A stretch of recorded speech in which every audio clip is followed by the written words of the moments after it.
शिव कथा करवा रहे हैं, शिव कथा बांट रहे हैं और शिव कथा सुन रहे हैं।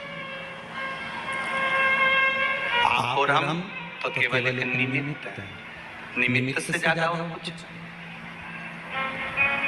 जितनी देर बैठो शंकर को पाने का प्रयास करना। बाजार जाते हो तो बाजार में जाकर एक लक्ष्य बनाकर जाते हो कि मुझे ये चीज खरीदना है, मुझे ये कपड़ा लेकर आना है।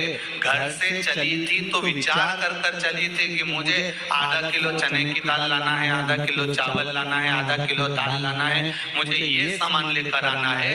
उसी तरह जब आप अपने घर से निकलो तो एक लक्ष्य बनाकर निकलना कि मैं कथा में जा रही हूँ और मैंने सुना है कि कथा सुनने वाले का 3 महीने में बाबा भंडार भर देता है, तो मेरा भी भरेगा। मैं जाऊं उसको श्रवण करने, मेरे शंकर को मुझे पाना है, मेरे शंकर को मुझे लेकर आना, मेरा शिव मेरे साथ होना चाहिए,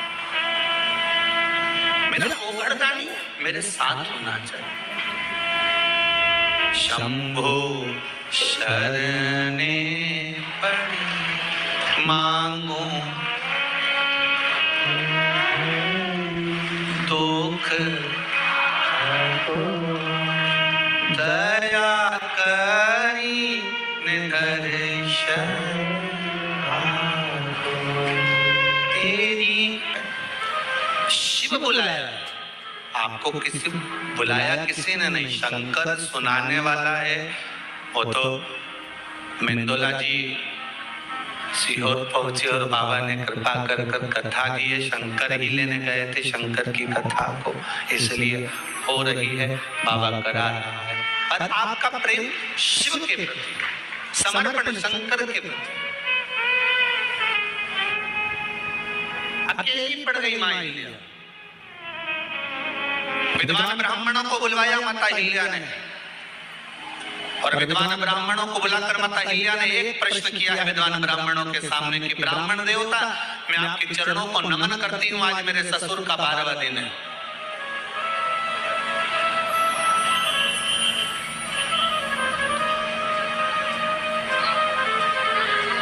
अब राजघराने को मुझे संभालना पड़ेगा, पर मैं जानती हूँ कि मैं इस काबिल नहीं, मैं जानती हूँ मैं इस काबिल नहीं।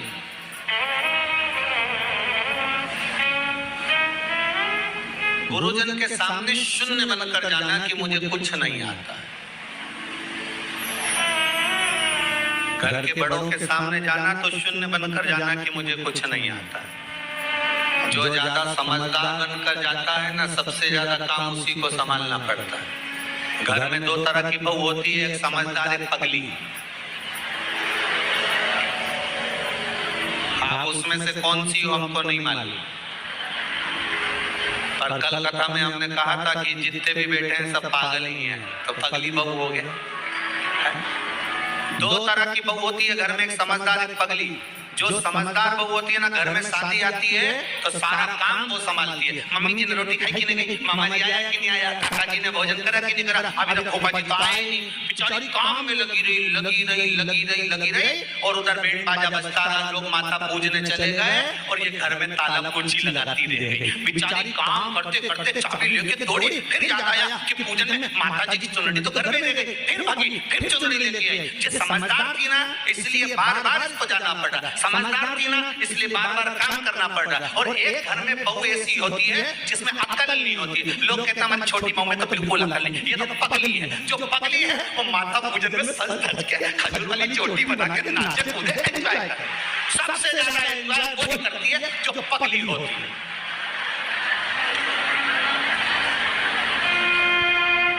अब तुम कौन सी हो?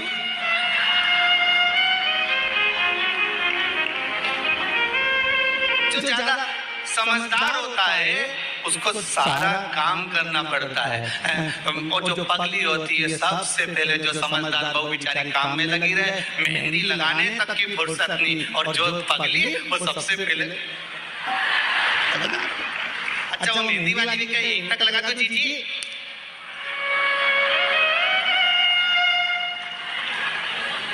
पगली और पार्टी में भी सबसे पहले जाके पूरा स्टॉल निपटा दे, जितना स्टॉल लगा था नहीं सब। और इतने में दो बहनों तो बात ही करे, बताओ जीजी देख तो तेरी छोटी बहू को तो देख कितनी खाने में लगी है।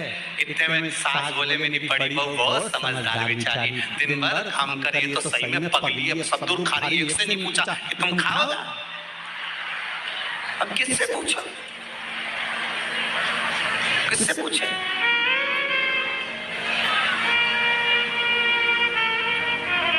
श्रीमद् भागवत कथा में लिखा है जड़ भरत का चरित्र। ऋषभ देव जी महाराज के यहाँ भरत हुए और भरत जी के जब प्राण छूट गए फिर नाम हिरण की योनि मिली, हिरण की योनि से छूटे फिर मनुष्य की योनि मिली। श्रीमद् भागवत कहती है मनुष्य की योनि मिलने के बाद में उनका नाम पड़ गया भरत।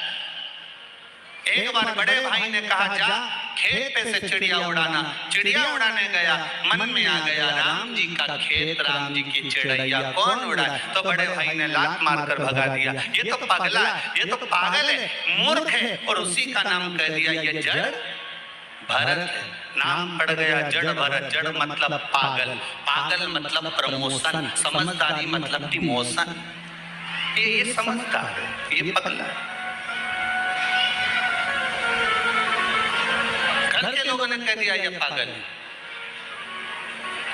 और भरत जी महाराज पागल बनकर भगवान की भक्ति में लग गए। लोगों ने मीराबाई को पागल कहा, मीरा भाई रे बावरी, बावरी मतलब पागल। लोगों ने संत तुकाराम जी को पागल कहा, संत तुकाराम।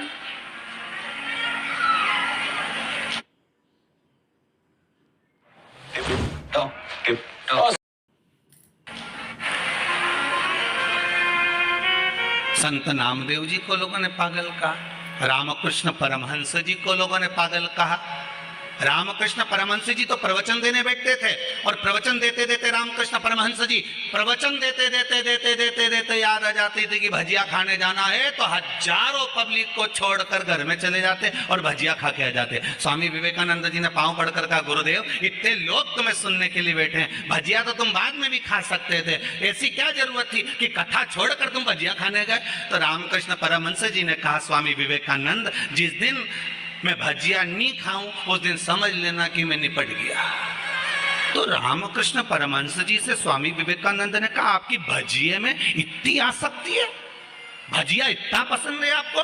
तो रामकृष्ण परमहंस जी ने कहा भजिया पसंद नहीं है, प्रवचन करते करते करते करते मेरा मन मां जगत जननी जगदम्बा में समा जाता है, उस मन को लाने के लिए मुझे भजिया याद करना पड़ता है, इसलिए पृथ्वी पर जीवित बना रहता हूं। ये संत हैं, लोगों ने इनको पागल कर दिया। रामकृष्ण परमहंस जी को लोगों ने पागल कर दिया, संत तुकाराम जी को लोगों ने पागल कहा, नामदेव जी को लोगों ने पागल कहा।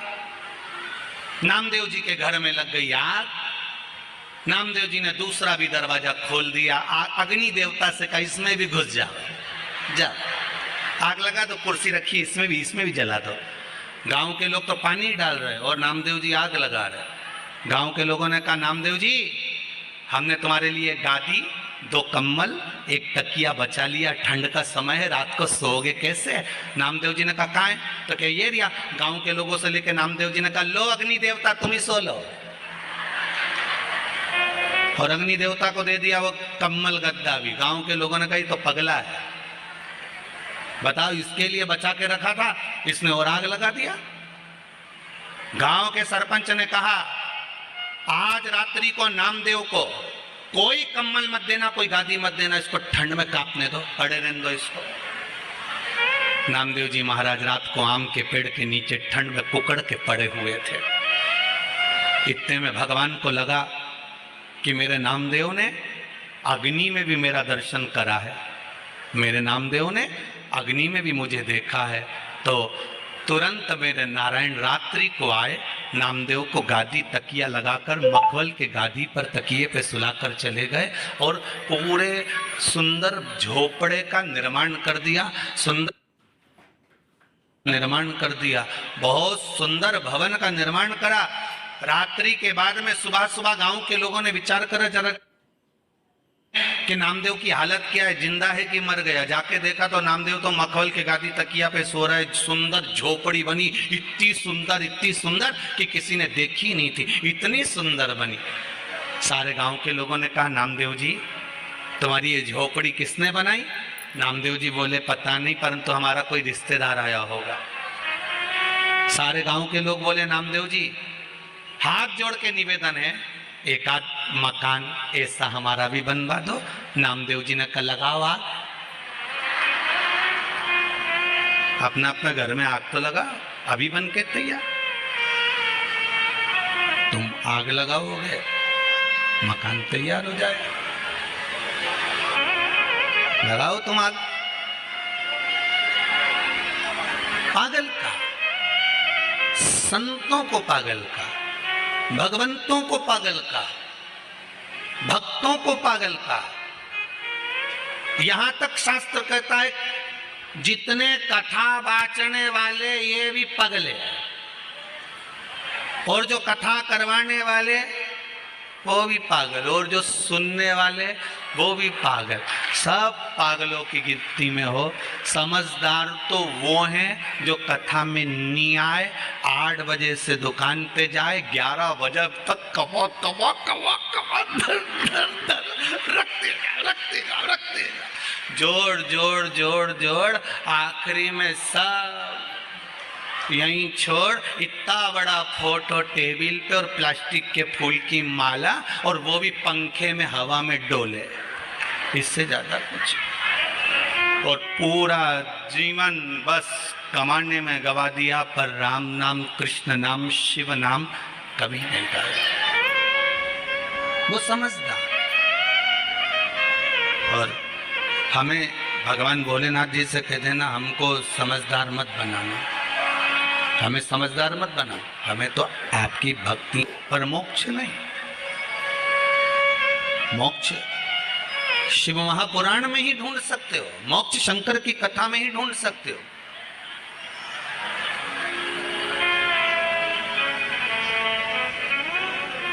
और मोक्ष ढूंढना है तो शंकर की शरणों में, शंकर की चरणों में जाकर, शंकर भगवान के चरणारविंद में पहुंचकर मोक्ष की प्राप्ति आप कर सकते हो,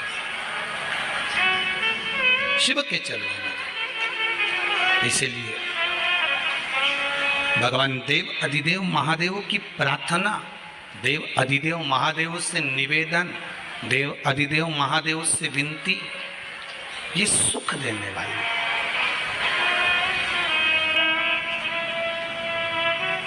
क्यों ना कृपा करे मेरा शंभु, क्यों ना दया करे मेरा उहड़दानी। एक माता जी ने बड़ा सुंदर भाव लिखा,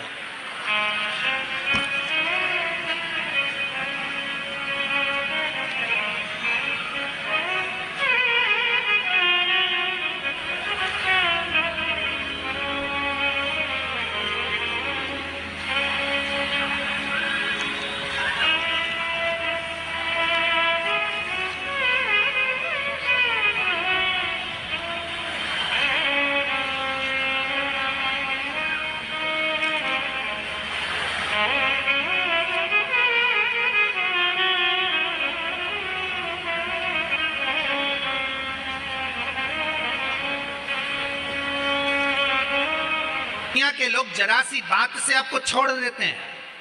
थोड़ी सी बात हुई और दुनिया के लोगों ने आपको छोड़ दिया। जब जरा सी बात से दुनिया के लोग आपको छोड़ देते हैं तो यह विश्वास मानकर चलना, जरा सी प्रार्थना से शंभू आपको पकड़ सकते हैं। मात्र थोड़ी सी प्रार्थना, बहुत है उतनी प्रार्थना। हमें ढोंग नहीं करना, हमें ढकोसला नहीं करना, हमें दिखावा नहीं करना कि मैं बहुत बड़ा भक्त हूं या मैं बहुत बड़ी भक्तन हूं, हमें नहीं करना। आग लगे बस्ती में अपन रहो मस्ती में, अपन तो एक लोटा पानी उठाया शिव जी को चढ़ाया। हाँ, अगर घर से पानी लेकर जा रहे हो तो उससे बढ़कर कोई सुख नहीं है। मंदिर का अगर पानी ले रहे हो, 1 लोटा पानी अगर मंदिर का लिया है तो पहले 1 रुपया आपको उस गुल्लक में, उस दान पेटी में डालना है कि इस दान पेटी में इसलिए क्योंकि लोटे का किराया, पानी का किराया, ये सब देना पड़ेगा, तब जाकर उस पानी की महत्वता होगी, नहीं तो पानी की कोई महत्वता नहीं है। अपने पास का चढ़ाओ, अपने जल को आप आनंद में लेकर जाओ। भक्ति शिव कथा है। शिव कथा साधारण नहीं होती। शंकर की कथा में शंकर ही कहीं ना कहीं अमृत बरसा ही देता है, ये उसी की कृपा है।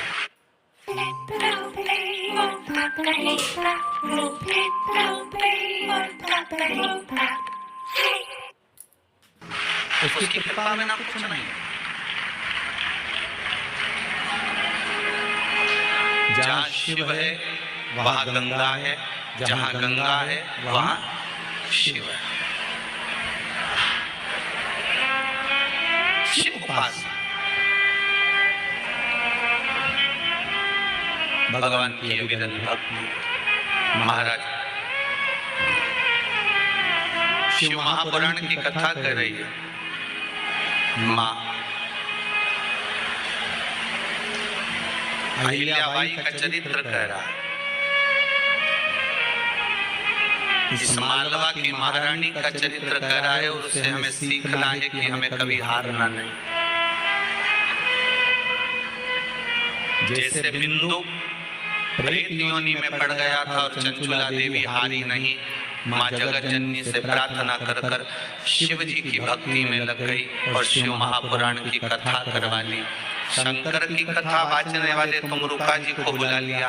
तुमरुका जी ने जब कथा कहना प्रारंभ करी तो उसमें तुमरुका जी ने विश्वास की कथा कही। विश्वास की कथा,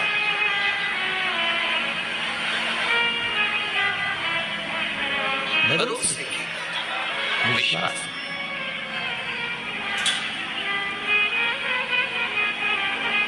और वो विश्वास तुमरुका जी ने जगाया चंचुला देवी के हृदय में। वो विश्वास जागृत करा।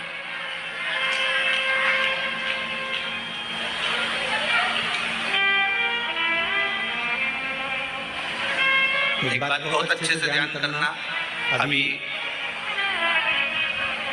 जब कथा चालू नहीं हुई थी 2 दिन पहले तक इंदौर का माहौल बहुत गर्म था। सूरज की किरणें बड़ी तपा रही थी, गर्मी भी भरपूर थी। और बाबा की जब कथा चालू हुई है कल से, आपको ऐसा महसूस होगा जैसे कैलाश धाम में बैठकर कथा श्रवण कर रहे हैं।